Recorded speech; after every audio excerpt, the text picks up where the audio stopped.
శుక్లాంబరధరం విష్ణుం శశివర్ణం చతుర్భుజం ప్రసన్నవదనం ఛాయేచ్చర్వవిఘ్నోపశాంతయే. తిరుమల సుప్రభాత గానం.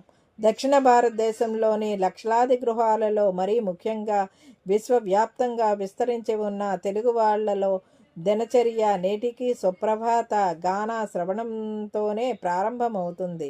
గృహాల్లోనే కాకుండా తిరుమలతో సహా ప్రపంచం నలుమూలలా ఉన్న శ్రీ వెంకటేశ్వరుని దేవాలయాలలోనూ, ఎన్నో హిందూ ధార్మిక సంస్థల్లోనూ, ప్రసార మాధ్యమాలలో కూడా ఉదయపు వేళల్లో సుప్రభాత గానం చేయబడుతుంది. కోట్లాది మంది తెలుగువారు కంఠస్థంగా చెప్పగలిగిన ఆధ్యాత్మిక గీతం ఏదైనా ఉందంటే అది ముమ్మాటికి సుప్రభాతం మాత్రమే. అంతటి ప్రఖ్యాతిగాంచిన సుప్రభాత గానాన్ని శ్రవణానందకరంగా విని ఆనందించి భక్తి పారవస్యంలో మునిగిపోవడమే గాని ఆ గీత రచయిత ఎవరు, అది ఏ సందర్భంలో ఎలా రచింపబడింది, దానిలోని భావార్థమేమిటి అన్న విషయాలు అతి కొద్ది మందికి మాత్రమే తెలుసు. ఈనాటి ప్రకరణంలో ఆ విషయాలను ముచ్చటించుకుందాం. సుప్రభాత గానం ఆవిర్భావం. అర్ధ సహస్రాబ్దానికి పైగా కోట్లాది భక్తజనులను తన ఆధ్యాత్మిక శోభతో, భావలాలిత్యంలో వీణుల విందైన ఛందోబద్ధ శ్లోకాలతో పులకింపచేస్తున్న సుప్రభాత గానం ప్రణాళికాబద్ధంగా ఎంతో కాలం వెచ్చించి వ్రాసింది కాదు. భక్త్యావేశాన్ని తనువెల్లా రంగరించుకున్న ఒక భక్తాగ్రేసరుని గుండె లోతుల్లోంచి అసంకల్పితంగా అసువుగా పొరలి వచ్చిన గానామృతమే సుప్రభాతం. మనవాళ మహాముని. దాదాపు 6 శతాబ్దాల క్రితం మనవాళ మహాముని అనే శ్రీవారి మహాభక్తుడుండేవారు. విశిష్టాద్వైత సాంప్రదాయాన్ని ప్రాచుర్యంలోకి తెచ్చిన మహామహులలో వీరు కూడా ఒకరు. శ్రీవారి భక్తితత్వ వ్యాప్తికి హైందవ మత సాంప్రదాయం వ్రేళ్ళూనుకోవడానికి ఆ మహనీయుడు సలిపిన విశేష కృషికి గుర్తుగా తిరుపతి పట్టణం నడిబొడ్డున ఉన్న గోవిందరాజస్వామి ఆలయ ప్రాంగణంలో వారికో ఉపాలయాన్ని నిర్మించి అందులో నేటికి నిత్య పూజలు నిర్వహించబడుతున్నాయి. ఆ ఋషిసత్తముడు తన 8 మంది ప్రముఖ శిష్యులలో ఒకరైన హస్తగిరినాథన్ వారితో ఒకసారి తిరుమలకు విచ్చేశారు. హస్తగిరినాథన్ వారు ప్రఖ్యాత వైష్ణవ మత ప్రచారకులు.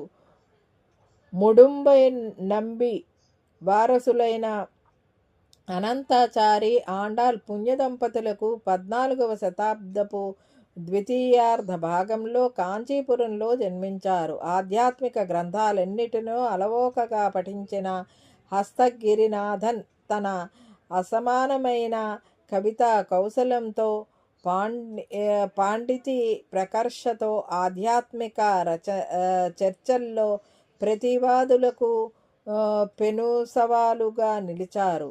ఎందరో ఉద్దండ పండితులను తన వాక్పటిమతో ఓడించిన నరసింహ మిశ్రుడు అనే అద్వైత పండితోత్తముడిని పరాజయం పాలు గావించి వారిని తన శిష్యునిగా చేసుకొనడం వల్ల హస్తగిరినాథన్ ప్రతివాద భయంకర అన్నన్గా ప్రఖ్యాతిగాంచారు. వారి వంశీయులు ఇప్పటికీ సంగీత సాధనలో తరించుతున్నట్లు కొందరి కథనం. తెలుగు చలనచిత్ర సీమను ఒకానొక సమయంలో తన గానమాధుర్యంతో ఉర్రూతలూగించిన తూర్పుగోదావరి జిల్లాకు చెందిన ప్రతివాద భయంకర శ్రీనివాస్, పిబి శ్రీనివాస్ కూడా అదే వంశనామంతో ప్రఖ్యాతిగాంచడం కేవలం కాకతాళీయం కాకపోవచ్చు. ఆమోద ముద్ర. ఆనాడు శ్రీ వెంకటేశ్వరునికి ప్రత్యేకంగా సుప్రభాతం లేదు.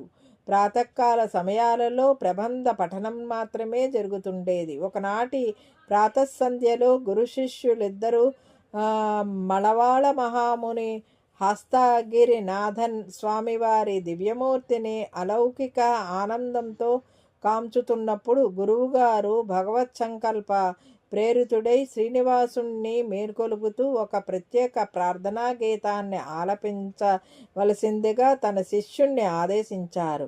వెనువెంటనే ద్వాదశాళ్వారులలో ఒకరైన తొండరడిప్పొడి ఆళ్వార్ శ్రీరంగనాథునిపై రచించిన అప్పటికే విస్తృతంగా ప్రచారంలో ఉన్న సుప్రభాతం శిష్యుని మదిలో మెదలగా దానిలోని భావార్థాన్ని వారు స్మరణకు తెచ్చుకున్నారు.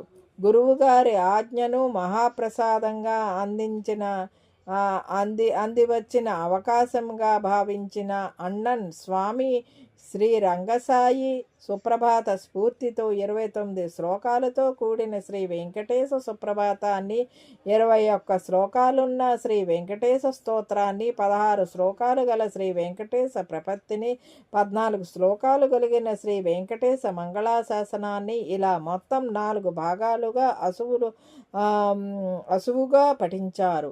అప్పటికప్పుడు తమిళ భాషలో ప్రబంధ పారాయణం జరిగే తిరుమల ఆలయంలో అన్నన్న స్వామి సంస్కృత భాషలో రచించిన మేలుకొలుపు గీతాన్ని నిత్యం పఠించే శ్రీ వెంకటేశ సుప్రభాతంగా అంగీకరించే విషయంలో చర్చోపచర్చలు జరిగాయి. కానీ భావ సౌందర్యంలోనూ రాగయుక్తంగా పాడబడడంలోనూ ఛందోబద్ధతలోనూ ఏ విధమైన లోటుపాట్లు కానరాకపోవడంతో ఎట్టకేలకు 1430వ సంవత్సరం శ్రీ వీర ప్రతాపరాయల వారి పరిపాలనా కాలంలో అన్నన్ స్వామి రచించిన గీతం శ్రీ వెంకటేశ్వర సుప్రభాతంగా ముక్తకంఠంతో ఆమోదించబడింది. అంటే నేటికి దాదాపు 590 సంవత్సరాల నుండి సుప్రభాత గానం అవిచ్ఛిన్నంగా కొనసాగుతోందన్న మాట. తన అమోఘమైన ఆధ్యాత్మిక సాహిత్య కవిత గాన పటిమతో అశేషంగా ఉన్న శ్రీవారి భక్తుల గుండెల్లో అజరామరమైన స్థానాన్ని సంపాదించుకున్న అన్నన్ స్వామి ధన్యజీవి. సుప్రభాత అంతర్గతమైన ఒక్కొక్క విభాగంలో ఏముందో ఇప్పుడు క్లుప్తంగా తెలుసుకుందాం.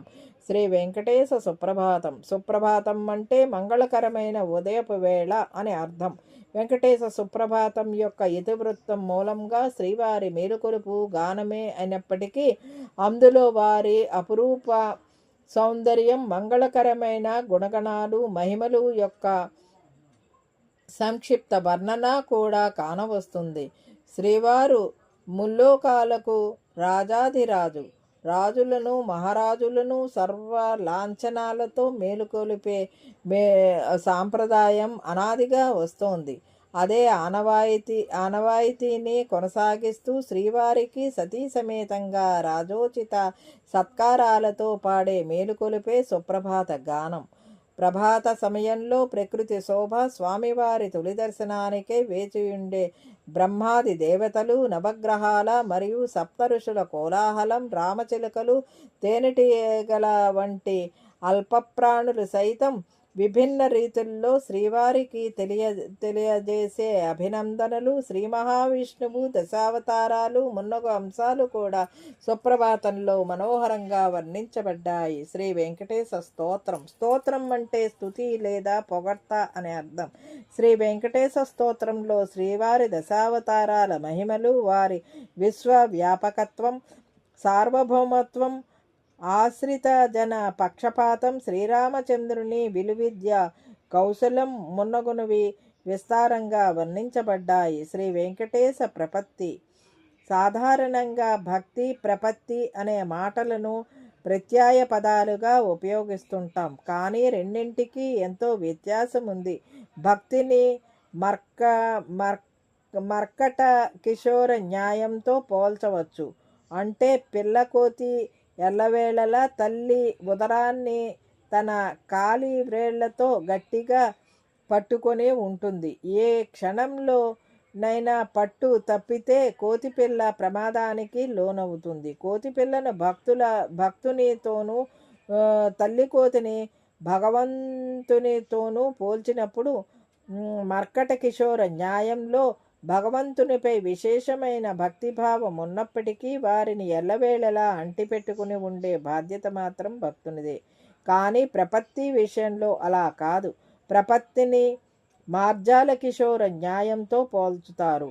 తల్లి పిల్లి తన పిల్లను నోటితో కరుచుకొని ఒక చోటి నుండి మరో చోటికి క్షేమంగా చేర్చుతుంది. పిల్లి పిల్ల తన బాధ్యతను పూర్తిగా తల్లిపై వేసి నిశ్చింతగా ఉంటుంది. అలాగే భక్తుడు ప్రపత్తి లేదా శరణాగతిని ఆశ్రయించినప్పుడు తన భారాన్నంతా దేవునిపై వేసి ఐహిక చింతలకు దూరంగా ఉంటూ భగవన్నామ స్మరణలో ప్రశాంతంగా గడపగలడన్న మాట. సంక్షిప్తంగా చెప్పాలంటే భక్తి అంటే భగవంతుణ్ణి ఆరాధించడం, ప్రపత్తి అంటే దేవుని శరణువేడి భారాన్నంతా వానిపై వేసి నిశ్చింతగా ఉండటమన్నమాట. భక్తి కంటే ప్రపత్తిని ఉత్తమమైనదిగా భావించి అన్నన్ స్వామి దానినే ఆశ్రయించారు. శ్రీ వెంకటేశ ప్రపత్తి శ్రీనివాసుని పాదపద్మాలి ముల్లోకవాసులందరికీ శరణ్యమని, వారి శరణు వేడిన వారికి మోక్షప్రాప్తి లభిస్తుందని, వారి ఈప్సితాలు ఈడేర్చే కల్పతరువని వర్ణించబడింది. భక్తులకు శ్రీవారి పాదాలే శరణు కావున వారి పాదార విందాలను కూడా ప్రపత్తిలో అన్నన్ స్వామి విస్తారంగా వర్ణించారు. శ్రీ వెంకటేశ మంగళాశాసనం. మంగళాశాసనం అంటే ఆశీర్వచనం.